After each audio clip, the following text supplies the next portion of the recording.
Just as the first 4 seals belong together and the final 3 were slightly different, the same applies to the trumpets. Let's examine the first 4 trumpets together now, as they're relatively straightforward.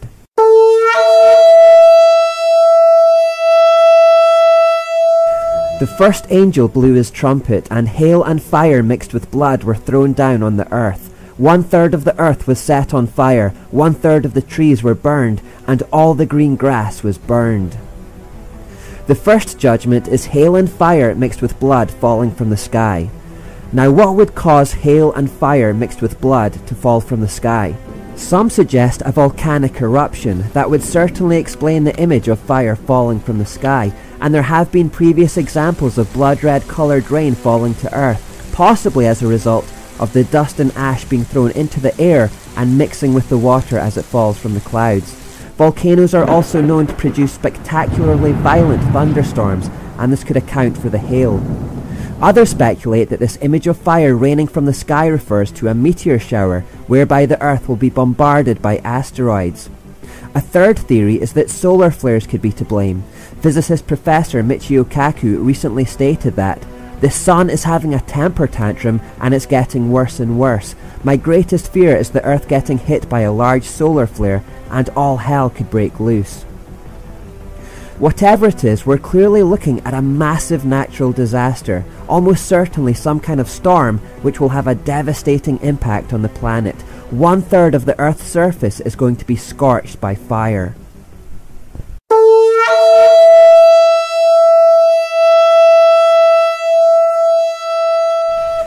Then the second angel blew his trumpet, and a great mountain of fire was thrown into the sea. 1/3 of the water in the sea became blood, 1/3 of all things living in the sea died, and 1/3 of all the ships on the sea were destroyed. When the second trumpet is blown, what definitely appears to be a massive volcano erupts and then falls into the sea. This has a devastating impact on 1/3 of the sea, killing the marine life and destroying all the ships in the area. The main feature of this judgment is that 1/3 of the sea turns to blood. We have occasionally seen similar events to this on a smaller scale. When colonies of algae grow out of control in the oceans, they can occasionally produce harmful algae blooms or red tides. These blooms have harmful effects on people, fish, shellfish, marine mammals and birds. Indeed, these blooms are often fatal. The best guess I can give is that the volcano falling into the sea will somehow fuel one of these blooms, which will destroy the sea life. The blood of that sea life may then also play a large role in turning the water red.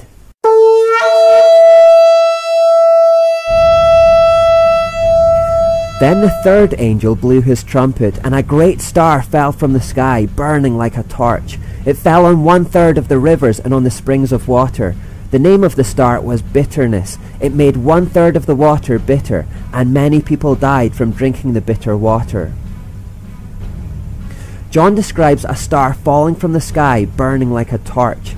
Stars can often represent angels in biblical imagery, but in this case, his description is almost certainly that of a literal meteorite. When it hits the ground, it seems to have some kind of contaminating effect on the fresh water supply, and 1/3 of the Earth's drinkable water becomes polluted. Many people will die from drinking that water.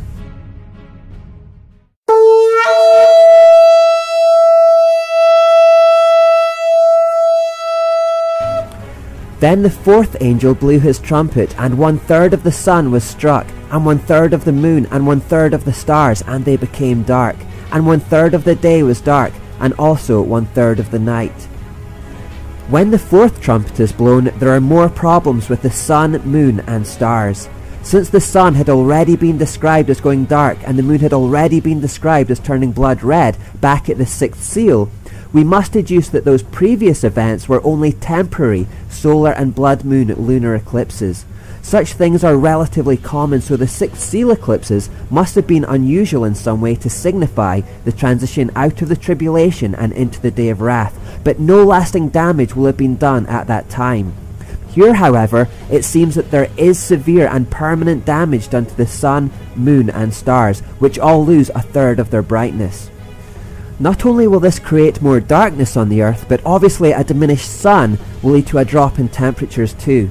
Since the temperatures on the earth are finely tuned for life to flourish, a drop of a third will cause significant problems in many areas and leave currently habited places uninhabitable. It's also worth noting that the problems unleashed by the 7 seals will still be rampant and increasing in force throughout the 7 trumpets. There's no mention of the 4 horsemen being called back or the broken seals being resealed, so all the while there will be an increase in false prophets, famines, economic crises, natural disasters and wars. Our timeline now looks something like this.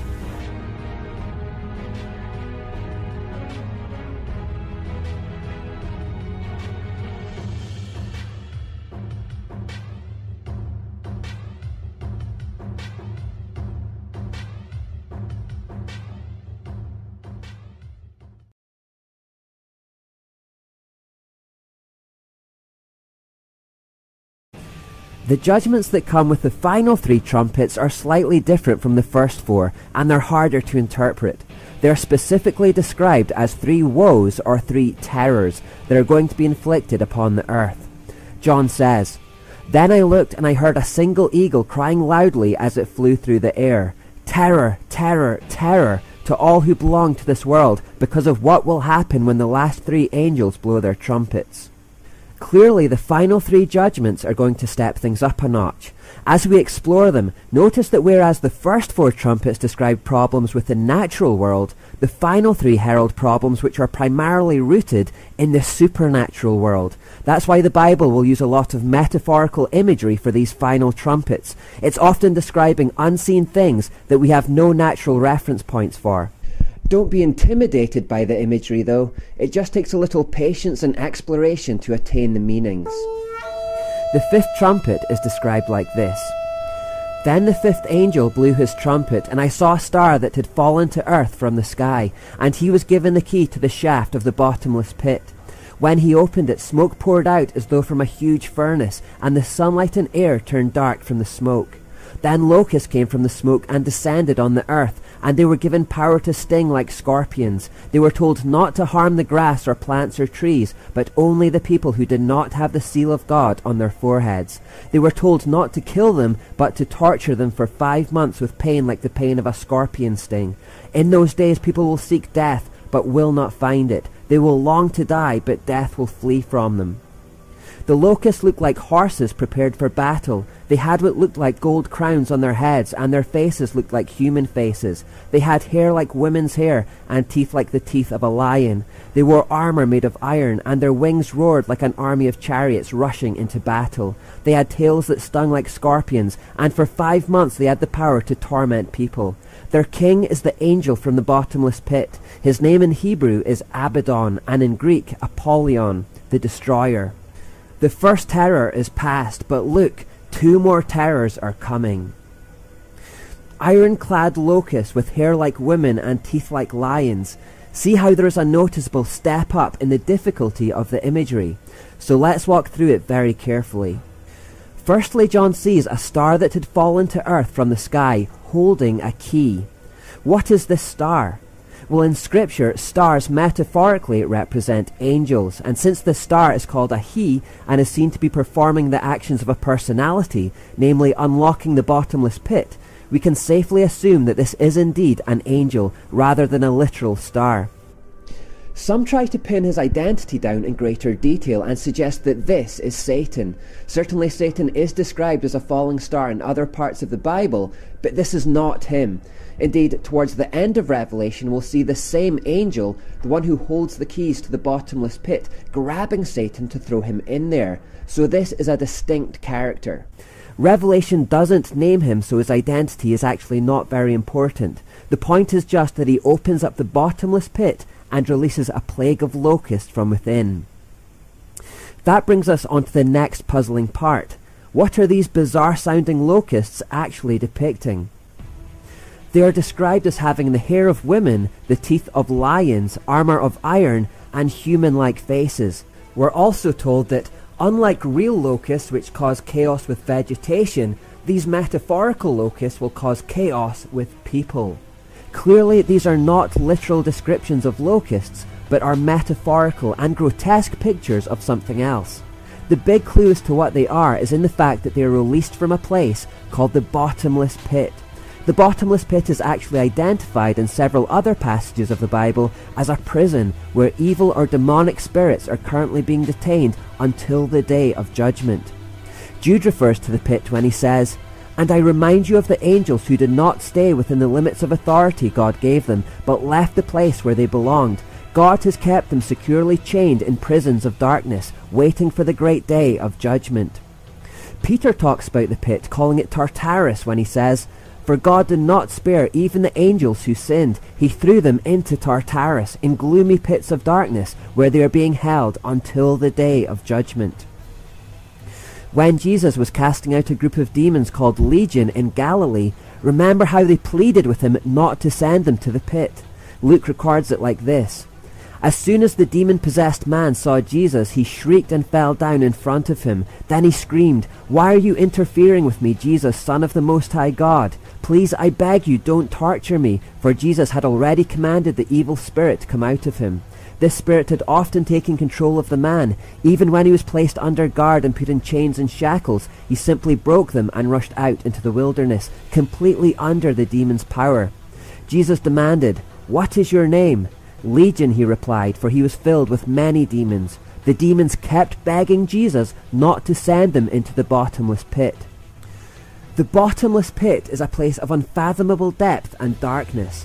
The Greek suggests a kind of shaft or well, and both Peter and Jude seem to allude to the fact that many of the evil spirits who are detained there are being punished for a very specific sin a long time ago. This could refer to some of those who joined Satan's rebellion in heaven before the dawn of time, but perhaps more likely, it probably refers to those angels who had sexual relations with women to produce the Nephilim in Genesis 6:4. This would also explain why those evil spirits are constantly looking for human bodies to inhabit. Either way, the highest-ranking angel currently being detained in the bottomless pit is called Abaddon or Apollyon, which means the destroyer. There's no reason to believe that Abaddon is Satan, as some suppose. Indeed, quite the opposite. The Bible makes it clear that Satan does not reside in the pit right now and will not be thrown into it until much later.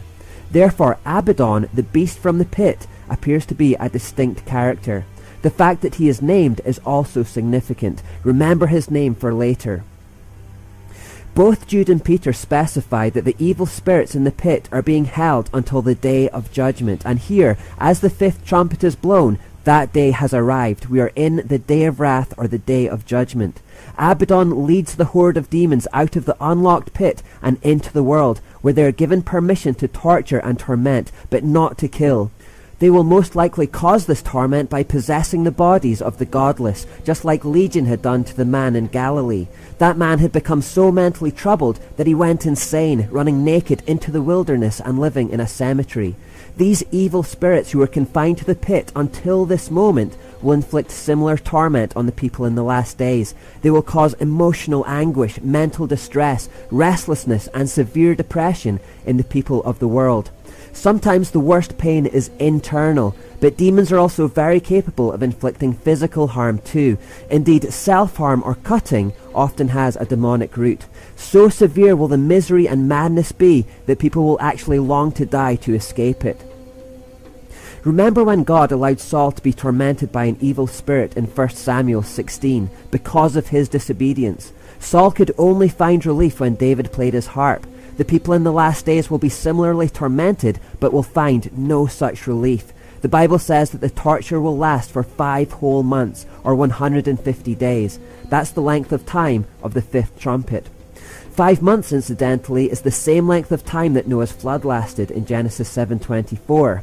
As in the days of Noah, indeed. Finally, the Bible makes it clear that these evil spirits are allowed to touch only the people who do not have the seal of God on their foreheads. In other words, the 144,000 will be spared this calamity.